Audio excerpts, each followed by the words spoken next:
రాజ్యసభ ఎంపీగా మరోసారి అవకాశం కల్పించిన బీఆర్ఎస్ అధినేత కేసీఆర్కు వద్దిరాజు రవిచంద్ర కృతజ్ఞతలు తెలిపారు. ఖమ్మం జిల్లాకు రాజ్యసభ పదవి కేటాయించి మరోసారి మాపై బాధ్యతలు పెంచారన్నారు. రాబోయే రోజుల్లో బీఆర్ఎస్ పార్టీ మళ్లీ అధికారంలోకి రావడం ఖాయమన్నారు. రాష్ట్ర సమస్యల పరిష్కారం కోసం పార్లమెంట్లో పోరాడతామని స్పష్టం చేశారు.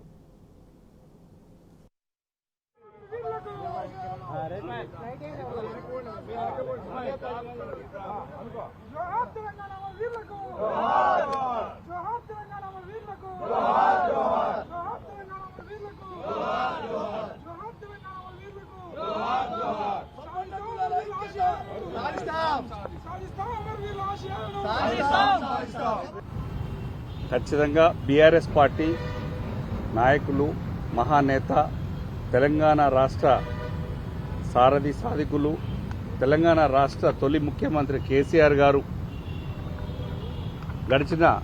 2 టర్మ్లో అత్యంత వేగవంతంగా అభివృద్ధి చేసినటువంటి తెలంగాణ రాష్ట్రాన్ని కాపాడుకునే విధంగా మరొకసారి తెలంగాణ రాష్ట్రానికి రావాల్సిన అనేక నిధులు కానీ జాతీయ ప్రాజెక్టు ఒక్క హోదా కూడా ఏ ప్రాజెక్టు జాతీయ హోదా ఇవ్వకుండా చేస్తున్నటువంటి బీజేపీ కేంద్ర ప్రభుత్వాన్ని ఖచ్చితంగా నిలదీసే విధంగా మరొక్కసారి గతంలో ఇచ్చినటువంటి 20 నెలల్లో ఇచ్చినటువంటి రాజ్యసభ సభ్యత్వాన్ని మళ్లీ తిరిగి మరొకసారి అవకాశం కల్పించినటువంటి మహానేత కేసీఆర్ గారికి హృదయపూర్వక ధన్యవాదాలు తెలుపుకుంటూ, చాలా కష్టపడి పనిచేసి మళ్లీ అధికారం తీసుకొచ్చి కేసీఆర్ గారిని సీఎం చేసేదాకా మా ఉమ్మడి ఖమ్మం జిల్లాలో ఉన్నటువంటి మా నాయకులందరిపై కూడా నాకు ఈ సభ్యత్వాన్ని మరీ ఇవ్వడం ద్వారా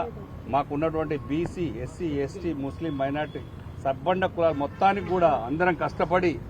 మళ్లీ కేసీఆర్ గారి పూర్వవైభవం బీఆర్ఎస్ పార్టీకి తెచ్చే విధంగా కొట్లాడి కష్టపడదామని చెప్పేసి అప్పటిదాకా మా బాధ్యత మరొక్కసారి ఖమ్మం జిల్లాలో మా బీఆర్ఎస్ పార్టీ నాయకులందరిపై, ముఖ్యంగా నాపై, అందరిపై బాధ్యత పెరిగింది. ఈ ఒక్కసారి మళ్లీ తిరిగి రాజ్యసభ సభ్యత్వం ఇవ్వడం వల్ల